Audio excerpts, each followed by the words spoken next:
He's a very good friend of mine. Very, very funny. He's performed all over the country. He performed with the Temptations, Earth, Wind, and Fire, Patti LaBelle. Ladies and gentlemen, please give it up for my very good friend, Mr. T.A. Burrows.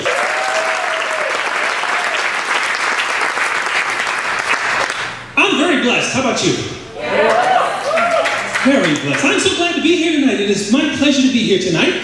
I got to tell you, I'm very excited. I really, really am. I want to start off by telling you a little bit about myself. My name is T.A. Burrows. I'm a Sagittarian. I'm originally from New York City. And in case you're wondering, no, I'm not from Brooklyn. No, I'm not a Yankee fan. And no, I'm not Italian. So, don't laugh. I could be Italian. I went to school with a guy who looked just like me. He was Italian. Well, actually, he was half black and half Italian. His name was Giovanni Giuseppe Jackson. Parents owned a Sicilian soul food restaurant called Yo Mamma Mia's. Anyhow, New York is my home. It is where I was born and raised. It is a crazy place. You can see just about anything in New York. Last time I was home, my wife and I were walking around Central Park. A gentleman came up to us. He looked like he had a little too much to drink. Walked up and said, "Hello there, baby. You sure look good to me. Got some pretty eyes and pretty lips. How about a kiss?" I said, "Hey, buddy. That's my wife you're talking to." He said, "No, baby, I was talking to you." Whoa. But it's my hometown, what can I say? It is New York City, it is a crazy place. I went to school in New York, graduated from high school. That was a major accomplishment. Schools in New York are very tough. I mean, my school was so tough, we were in biology class, we had to dissect that frog. I picked up the scalpel, the frog pulled a switchblade. You cut me, I cut you. What's it gonna be, ribbit? We had characters in my school you did not mess with. One used to come to school every day exactly the same way. Chains around the neck, black leather jacket, motorcycle boots. Stood 6'6", 245 pounds, totally bald, had no teeth. Used to walk into class every day. "Don't start no trouble, ain't gonna be no trouble." Pretty bad, because she was our English teacher. I was just glad to graduate and get out of there. But I did graduate, and after I graduated, I went straight to UCLA. I should point out, I'm not talking about the University of California, Los Angeles. I'm talking about Unemployment Corner, Lenox Avenue. Whole different school.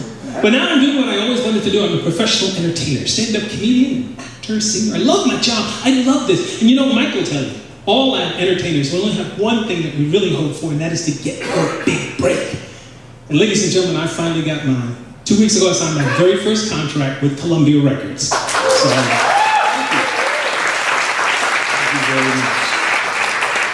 It's a great deal. I get 8 CDs for $1.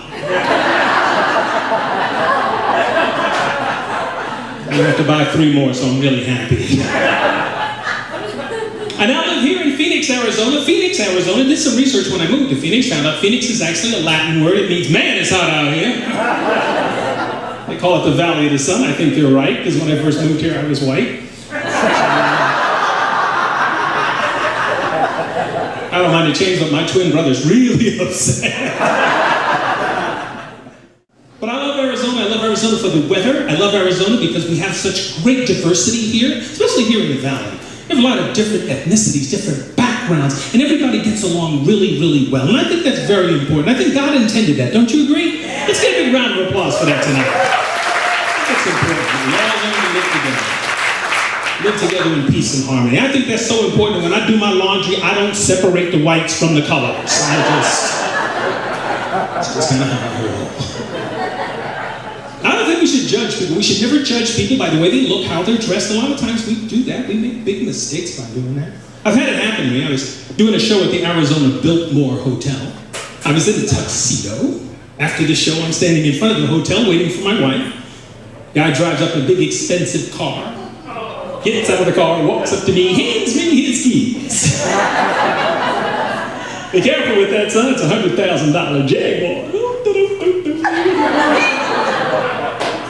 I was shocked. I'm thinking, what? The guy thinks I'm the parking valet?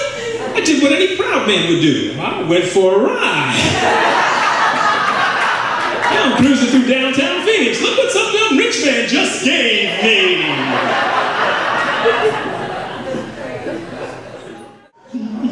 I see a lot of stupidity in the world every day. I'm going to I'm going to share a couple of observations with you. Not so long ago, I had to go out to California. If you've ever driven to California from Arizona, you'll notice when you get to California, they have a border crossing between the two states. A guy walks up to your window and asks you if you have any fruits or vegetables in your car. And I asked him why, and he said, we don't want fruit flies coming into California in your car. I'm thinking, like, they can't just fly across this border on their own? Are fruit flies hitchhiking on the highway? Are they flying up to your window? Bzzz, you going to California? Can I get a ride? I don't think so. Music. I actually like country western music. My favorite country western singer of all time, the late great Man in Black himself, Johnny Cash. Well, I hear the train a-comin', it's coming round the bend, and I ain't seen the sunshine since I don't know when. Well, I'm stuck in Folsom Prison, time keeps dragging on, and that train keeps on rolling on down to San Antonio.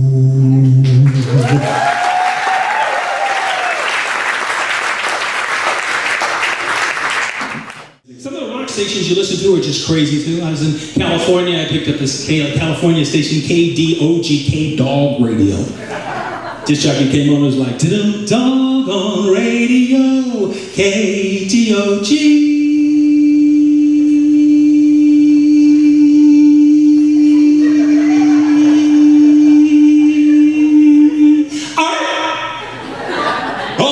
Shake those butts. You're on the 5950, the home of the Mutts, right here on K-Dog Radio. Yours truly, Great Dane Lane, playing all of your favorite hits. And don't forget, every Sunday it's Casey Kasem and American Top 40. American Top 40.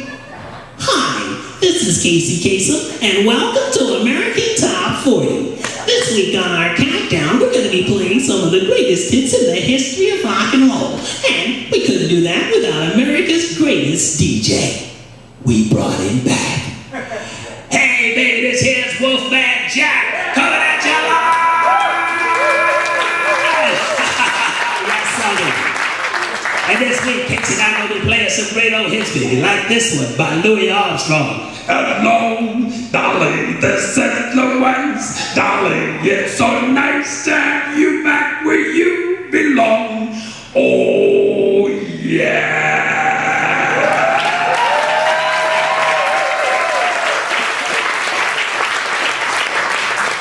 I love music from that era. I like old school music. Everybody sang love songs back then.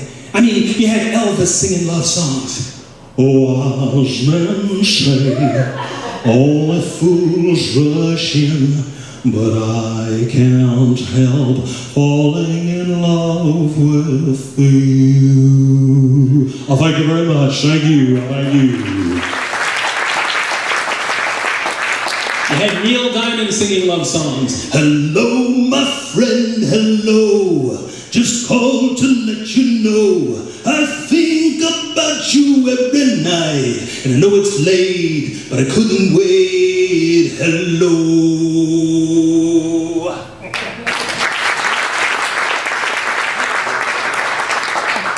You had soul singers like Al Green singing love songs. So in love with you, whatever you want to do is all right with me.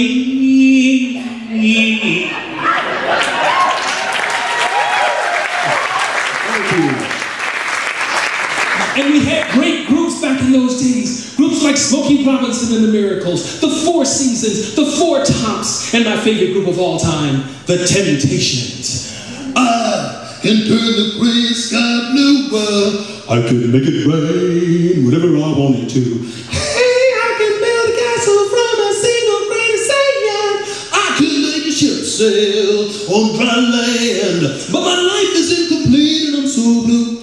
'Cause I can't get next to you, babe. I can't get next to you. I can't get next to you, babe. I can't get next to you.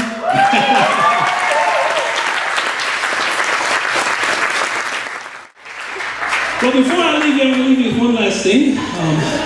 People ask me where I get this wild sense of humor from. And I get the talent from God. That comes from God himself, because I think that God has blessed all of us with the talent, and we should all use that, and I try to use mine to the best of my ability. My sense of humor, I think, comes from my mother. My mom was my hero. She was a rock. She was a woman with a great sense of humor. Nothing ever faced my mother. When I was 2 years old, my father ran off and left us. My mother found him. Tracked him down, made him pay that child support till the day I turned 18. When I was old enough, she used to send me to his house to get the money. My 18th birthday, I went to get this last payment, walked up to the house. My father was sitting on the front porch in a rocking chair with a case of beer celebrating. And he looked at me and he said, "Son, I'm going to give you this money. When you give it to your mama, I want you to tell her she can take this money, go straight to the devil with it. Tell her she can take this money, she'll never get another red cent for as long as I live, because I've been paying and paying for 16 years and I ain't paying no more. And then I want you to go home and tell her all of that and come back and tell me about the expression on her face." I took the money, I went home, told my mom everything my dad said. Mom and Dad told me to look at the expression on your face. My mom looked at me and smiled and said, "Son, you go back around to your daddy's house and tell your daddy after 16 years, he ain't your daddy. And look at the